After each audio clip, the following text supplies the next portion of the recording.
నమస్తే. నేను మీ Gopi. Welcome back to మనం టీవీ. ప్రస్తుతం మనతో పాటు ఉన్నారు మా పొలిటికల్ ఎడిటర్ కార్తిక్ గారు ఉన్నారు. ఆయనతో మాట్లాడదాం. నమస్తే అండి. నమస్తే గోపి.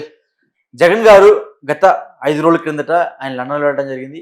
లండన్ అసలు ఎందుకు వెళ్ళారు అంటే గతంలో మనం చెప్పారు జనవరి వచ్చిన తర్వాత నేను పాదయాత్ర చేయబోతున్నానని జగన్ నోటి ద్వారా జగన్ గారు చెప్పడం జరిగింది. సో లండన్ నుంచి వచ్చిన తర్వాత జగన్ గారు మరలా ఆంధ్రప్రదేశ్లో పాదయాత్ర చేయబోతున్నారా? సో మీ మాటల్లో. సంక్రాంతి తర్వాత జనంలోకి వెళ్తానన్న జగన్ సంక్రాంతి తర్వాత లండన్ ఎందుకు వెళ్ళారు? నిజానికి పాదయాత్ర కాదు కానీ నియోజకవర్గాల సమీక్ష ప్రతి జిల్లాలో 2 రోజులు ఉంటూ జనానికి క్యాడర్కి దగ్గరగా ఉంటూ రివ్యూ సభలు పెట్టుకుంటాను, పార్టీని సంస్థాగతంగా నిర్మాణం వైపు ముందుకు తీసుకెళ్తాను, పార్టీ క్యాడర్ అందరినీ కలుస్తాను అని చెప్పారు. కానీ ఆ పని చేయకుండా లండన్ వెళ్ళారు. ఆయన కోర్టులో చెప్పింది ఏంటంటే కూతురు కాన్వికేషన్ కోసం వెళ్తున్నాను, పర్మిషన్ కావాలని అడిగారు. ఆ మేరకు పర్మిషన్ తీసుకుని వెళ్ళారు. అయితే ఇక్కడే వచ్చే అనుమానాలు ఏంటంటే అందరి మీద రావు కానీ జగన్ గారి మీద వస్తాయి. ఎందుకు వస్తాయి అంటే గతంలో నీకు గుర్తుందో లేదో పోలింగ్ అయిపోయిన తర్వాత ఆయన లండన్ పోయారు. అవును. అప్పుడు పర్మిషన్ తీసుకునేటప్పుడు ఆయన అడిగింది, కోర్టుని అడిగింది ఏంటంటే నా కూతురుని చూడాలి, సమ్మర్ హాలిడేస్ కోసం నా కూతురుని చూడటం కోసం యూకే పోవటానికి నాకు పర్మిషన్ ఇవ్వండి అడిగారు. మరి కూతురు ఎక్కడున్నారు? ఇక్కడే ఉన్నారు. ఓటు కూడా ఇక్కడే వేశారు. ఆ ఫోటోను కూడా సోషల్ మీడియాలో జగన్ గారే పోస్ట్ చేశారు. అవును. మరి ఇక్కడున్న కూతురుని చూడటానికి యూకే పోవటం ఏంటి అంటే అబద్ధం చెప్పారు. అంటే నైట్ వాళ్ళు యూకే వెళ్ళిపోయారేమో, నైట్ ఓటేసి యూకే వెళ్ళిపోయారేమో కూతుళ్ళు. అంటే ఒకవేళ వచ్చిన వాళ్ళకి 2 రోజులు ఇక్కడే ఉంచుకొని వాళ్ళని చూసి పంపించాలి, కానీ ఇక్కడి నుంచి పంపించి మళ్ళీ వీళ్ళు కూడా అక్కడికి పోయి చూడటం ఏంటి? అది అంటే కాదు, చెప్పే కారణాలు వేరు, అక్కడ జరిగేది వేరు. లండన్ లో జగన్మోహన్ రెడ్డి గారు ఇంకేదో చేస్తున్నారు. సహజంగా అందరూ మాట్లాడుకునే మాట ఏంటి అంటే లండన్ లో జగన్మోహన్ రెడ్డి గారి బిజినెస్ ఉన్నాయి, కూతురుని కూడా అక్కడే సెట్ చేయబోతున్నాడు, కూతురుని అక్కడే పూర్తిగా బిజినెస్ చుట్టం కోసం వాళ్ళని అక్కడ కేటాయించబోతా ఉన్నాడు, అక్కడ బిజినెస్ సెట్ చేసుకుంటున్నాడు, ఇక్కడ దోచుకున్న సొమ్మంతా తీసిపోయి ఆడ దాచుకుంటున్నాడు. ఎందుకు అంటే ఇక్కడ రాజకీయంగా రేపు ఇబ్బందికరమైన పరిస్థితి వచ్చినా, రేపు రాబోయే కాలంలో పార్టీ నిలబడే పరిస్థితి లేకపోయినా, వచ్చే ఎన్నికల్లో కూడా పార్టీ ఓడిపోయినా పూర్తిగా జగన్మోహన్ రెడ్డి కూడా లండన్ పోవటానికి ప్లాంట్ గా ఉన్న ఆస్తి మొత్తాన్ని లండన్ లో పెట్టేసుకుంటున్నాడు. రాజకీయంగా మళ్ళా ఎస్టాబ్లిష్ కాగలిగితే ఓకే, మళ్ళా దోచుకోవచ్చు, మళ్ళా తీసిపోయి అక్కడ పంపించుకోవచ్చు. లేదు రాజకీయంగా మళ్ళీ అవకాశం ఇవ్వట్లేదు ఆంధ్రప్రదేశ్ ప్రజలు అనుకుంటే ఇక పార్టీని క్లోజ్ చేసేసి అది కాంగ్రెస్ లోనో బీజేపీలోనో ఒక జాతీయ పార్టీలో, మోస్ట్లీ కాంగ్రెస్ ఓటింగ్ కాబట్టి అది కాంగ్రెస్ పార్టీలో విలీనం చేసేసి తను రాజకీయాల నుంచి నిష్క్రమించేసి లండన్ వెళ్ళిపోతాడు అనేటువంటిది. లండన్ ఎందుకు వెళ్ళిపోతాడు అంటానికి కూడా కారణాలు ఉన్నాయి. ఏంటంటే ఇప్పుడు విజయమాల ఎక్కడున్నాడు? లండన్ లో ఉన్నాడు. లలిత మోడీ, నీరవ్ మోడీ లాంటి వాళ్ళు ఎక్కడున్నారు? అక్కడే ఉన్నారు. ఎందుకున్నారు అక్కడ?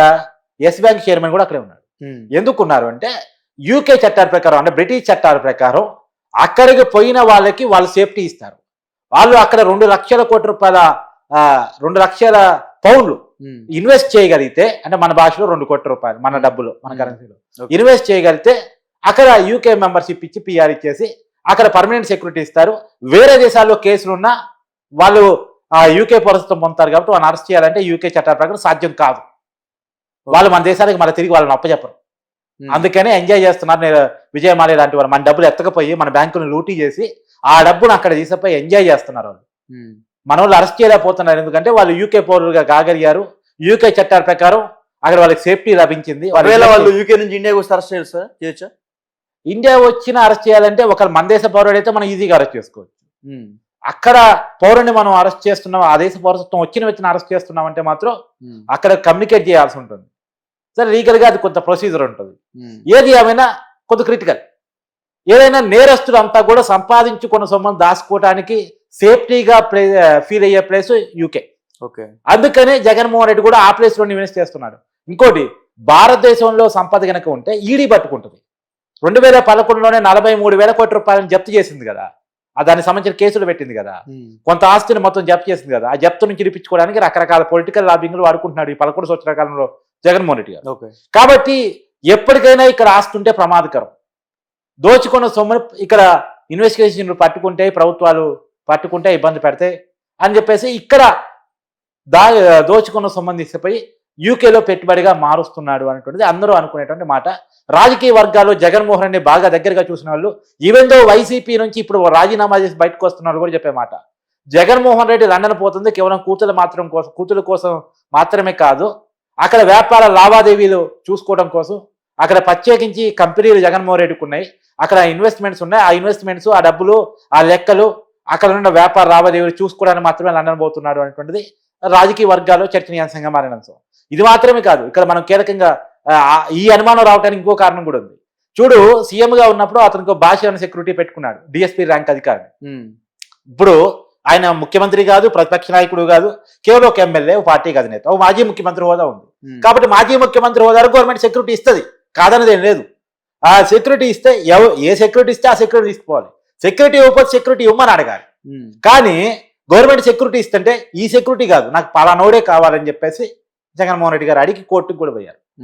కోర్టు ఇంకా పర్మిషన్ ఇవ్వకపోవటం ఫలితంగా అతను వెళ్లాల్సి వచ్చింది. కానీ ఆ పలానా సెక్యూరిటీ మాత్రం ఎందుకు కావాలి? గవర్నమెంట్ ఇచ్చిన సెక్యూరిటీ ఎందుకు వద్దు నీకు? పలానోడు మాత్రం ఎందుకు కావాలంటే అనుమానం ఉంది ఇక్కడ. అంటే పలానోడికి నీ లావాదేవీలు మొత్తం తెలుసు కాబట్టి అతను ఉంటే నీ లావాదేవీలు బయటపడవు అనే కారణం చేత ఎవరిని కలుస్తున్నాడు లండన్ పోయి జగన్మోహన్ రెడ్డి, ఎక్కడెక్కడ ఎలాంటి మీటింగ్స్ నిర్వహిస్తున్నాడు, ఎవరెవరితో సంప్రదింపులు చేస్తున్నాడు, జగన్మోహన్ రెడ్డి ఆస్తి వ్యవహారాలు ఏంటి, లండన్ పోయి చేసే పనులేంటి, అంటే కోర్టుకి చెప్పిన పనులే చేస్తాడా, కోర్టుకి చెప్పని పనులు కూడా చేస్తాడా, ఈ విషయాలన్నీ కూడా ఇక్కడ ప్రభుత్వాలు తెలుస్తాయేమో, ఇక్కడ ఇన్వెస్టిగేషన్ టీమ్స్ తెలుస్తాయేమో అనే ఒక భయం జగన్మోహన్ రెడ్డిలో కనపడుతుంది అనేటువంటిది ఇక్కడ అర్థమవుతున్నమాట. నిజానికి ఎవరైనా ఈ దేశంలో ఇప్పటి వరకు ఎవరైనా సరే మాకు సెక్యూరిటీ కావాలని అడిగే వాళ్ళని చూసాం, కానీ పలానోడే మాకు సెక్యూరిటీ కావాలని అడిగే వాళ్ళని ఎప్పుడు చూడలే. నేను విదేశాలకు పోతున్నాను, పలానోడు మాత్రమే సెక్యూరిటీకి ఇస్తే నేను విదేశాలకు పోతాను అనేవాడిని ఎవరిని చూడలే. అది కేవలం జగన్మోహన్ రెడ్డి గారికి మాత్రమే చెల్లుబాటు అయ్యే విషయం.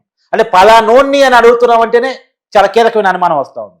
ఇక రెండు అనుమానాలు, గతంలో చెప్పింది అబద్ధం కావటం, ఏది ఎలక్షన్ టైంలో అతను పోతున్నప్పుడు కూతురు అని పేరు చెప్పి వెళ్ళాడు, కానీ కూతురు ఇక్కడే ఉన్నారు, అది ఒక అబద్ధం కావటం. ఇప్పుడు పలానోడు మాత్రమే నాకు కావాలి అని చెప్పి సెక్యూరిటీని అడగటం, ఈ రెండు ఒకసారి ఒకదానికి ఒకటి లింక్ చేసి చూడు. ఈ డాట్స్ కలిపితే ఏమొస్తుంది నీకు? ఏదో జరుగుతుంది లండన్లో అనేది మాత్రం వస్తుంది.